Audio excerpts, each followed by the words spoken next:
Die Gigglebox noch? Ja, aber die kannst du dir ja nicht instant leisten. Leiste dir mal eine Gigglebox an Tag 1 mit Penia. Die kostet 15 Mio. Oder 14? 15 oder 14. Die musst du dir auch erstmal leisten können. Vor allem nur mit Items aufheben, manuell aufheben. Gar nicht mal so einfach. Plus NPC-Items sind ja auf dem FEC, zumindest letztes Mal, nur den halben Preis wert gewesen. Also bräuchtest du, keine Ahnung, wie viele Inventories voll. Low-Level-Kram. Bis du da mal 14 Mio hast. Da bist du safe, über Level 60. Bis du das hast.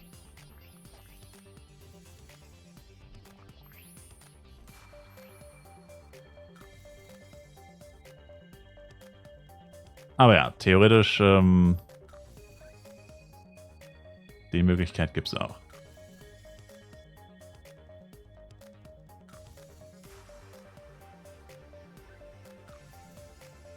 Ab 45 kann man sich die leisten, hat es locker, hat es schon ein paar Mio vom NPC-Stuff. Auf Level 45, da müsstest du schon wirklich jedes einzelne Item aufgehoben und verkauft haben. Sonst kommst du niemals auf 15 Mio auf Level 45. Und das Items aufheben kostet ja auch sau viel Zeit. Ich würde, glaube ich, erst ab Level 45 anfangen, Items aufzuheben, weil die Items erst da was wert sind.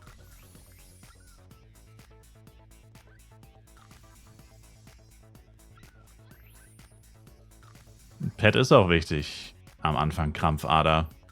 Aber wenn du Free-to-Play bist, hast du halt keins. Ist einfach so.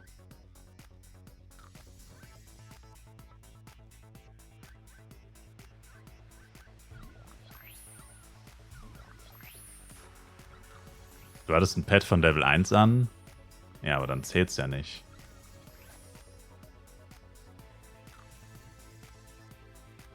Dann vergleichst du ja gerade Äpfel mit Birnen, mein Lieber. Äpfel mit die Birne.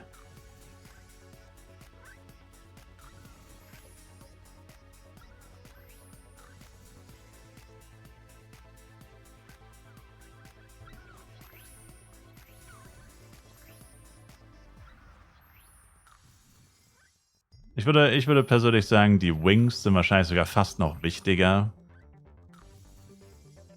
Weil man ist schon viel unterwegs. Und Job Change. Bei Job Change ist halt auch brutal. Der Vorteil von Cachern mit Blinkwing of Madrigal oder sowas wie Scroll of Return Town. Also ich meine, klar, es ist Pet wichtig, aber das ist schon fast noch wichtiger. Weil das Pet kauft dir im Endeffekt keine Zeit. Das Pet, weil wie gesagt, du würdest ja als Low-Level-Spieler Free-to-Play dann nicht anfangen, alles aufzuheben, was ja sowieso keinen Sinn ergibt, weil dann müsstest du ja alle 5 Minuten Invi lernen, weil du so viel Zeug droppst.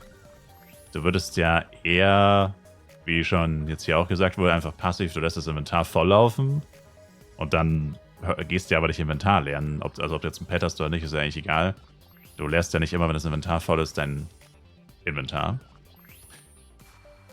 Oder wenn dann halt nur mit sowas wie Scroll of Return Town. Wie gesagt, da haben halt Pay-to-Win-Spieler schon wirklich einen enormen Vorteil mit solchen Items.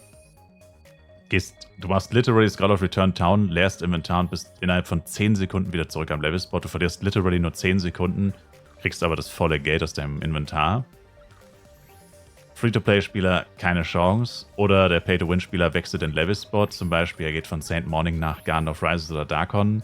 Auch da wieder Blinkwing of Madrigal plus schnelles Fluggerät, falls er nicht direkt zu dem Levelspot. Also, ich meine, die Blinkwing of Madrigal-Spots sind ja wirklich eigentlich überall, aber teilweise, wenn du noch ein bisschen laufen oder fliegen müsstest, wärst du da auch nochmal schneller. Also ja. Also ich würde sagen, am Anfang ist das Pet eigentlich echt nicht so wichtig, da sind es eher die anderen Sachen, die den Pay-to-Win-Spielern da den Vorteil erschaffen. Also ich finde, am Anfang ist das CS-Pet einfach wirklich vollkommen egal. Die anderen Items sind viel krasser. Das krasseste Item ist Scroll of Advanced Party. Instant Party Level 10, Party auf Schaden. Weil du am Anfang Party-Level ist ja sau schwer hochzuziehen und die Party umzuändern. Mit dem Item geht's instant.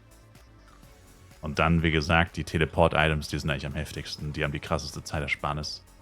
Wenn man so überlegt, wie viel Zeit man bei den Job-Changes verschwendet. Gut, Job-Change 1, da jetzt vielleicht auch nicht unbedingt so krass. Aber die zweite Job-Change, wobei es auch auf die Klasse ankommt, ein paar Klassen haben deutlich angenehmere Routen als andere. Aber wie gesagt, da Blinkwing auf Madrigal und so ist geistesgestört. Da kannst du dir wahrscheinlich, vor allem am Anfang, weil du änderst ja die ganze Zeit den Level-Spot plus die Job-Changes. Das ist ja wirklich da noch der Punkt, wo man wirklich die ganze Zeit irgendwo hin muss. Und dann auch wirklich so random-ass Orte. Du musst von Darkon nach Flares und von Flares nach Darkon 3, dann wieder nach Darkon und whatever. Ist ja wirklich all over the place, die Job-Change. Das ist schon heftig. Also ich habe letztes Mal hat jemand gesagt, er hat die Job-Change irgendwie in 5 Minuten geschafft oder in 10 Minuten oder so. Und ich habe halt, gut, okay, ich hatte 8 Chars, aber selbst wenn ich nur einen Char gehabt hätte oder 2, hätte ich auch mindestens... Oh, Weather Boost Attack ist aktiv. Selbst mit 2 Chars hätte ich wahrscheinlich mindestens eine halbe Stunde oder 20 Minuten gebraucht, Minimum. Und ich glaube, ich hatte sogar schon, ich war sogar in der glücklichen Situation, weil ich so langsam war. Ich hatte, glaube ich, sogar 1, 2 Return Town Scrolls und oder Blinkwing auf Madrigal. Ich musste, glaube ich, gar nicht überall hinlaufen bzw. fliegen.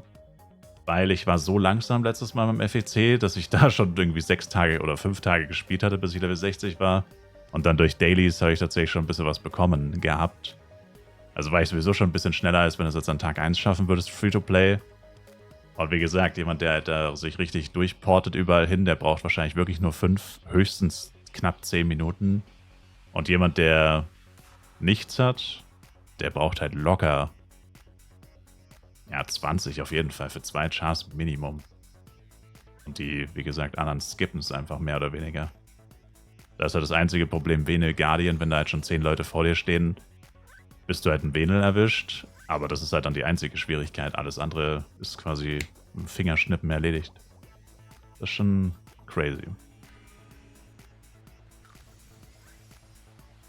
Aber wie gesagt, mit Inventarlernen ist es auch heftig.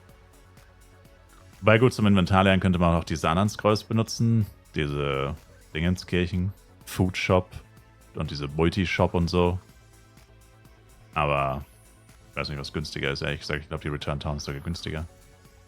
Aber bin ich auch jetzt auch kein Experte für Cash-Up-Angelegenheiten. Auf jeden Fall, das würde ich sagen, sind schon die krassesten Vorteile zu Beginn. Teleportieren ist einfach übelst OP.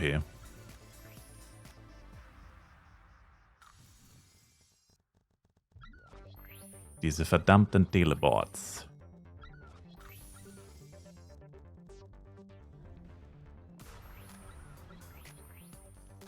Kann mir aber auch gut vorstellen, dass 65% des Jahresumsatzes durch FEC kommt. Tatsächlich nicht, nein. Also, man weiß es ja nicht so genau. Bei dem Zeitraum, wo FEC läuft, die anderen Server sind ja währenddessen nicht offline. Klar wird der meiste Umsatz auf FEC generiert, aber nicht alles. Und es sind nur 5, in Anführungszeichen nur 5 Monate. Und letztes Jahr, also 2024, war der umsatzstärkste Monat während FEC. Aber es war nicht so viel. Also schon viel, aber jetzt nicht irgendwie 3-mal so viel wie der Zeitraum davor oder so. Ich glaube, es war knapp doppelt so viel. Also die 5 Monate FEC sind wahrscheinlich knapp 50% des Jahresumsatzes von Flive Universe. Würde ich jetzt so ungefähr schätzen, Pi mal Daumen. Aber wie gesagt, die vollen 50% sind es ja nicht, weil es wären dann wahrscheinlich nur so 45, weil die anderen Server sind ja währenddessen nicht offline.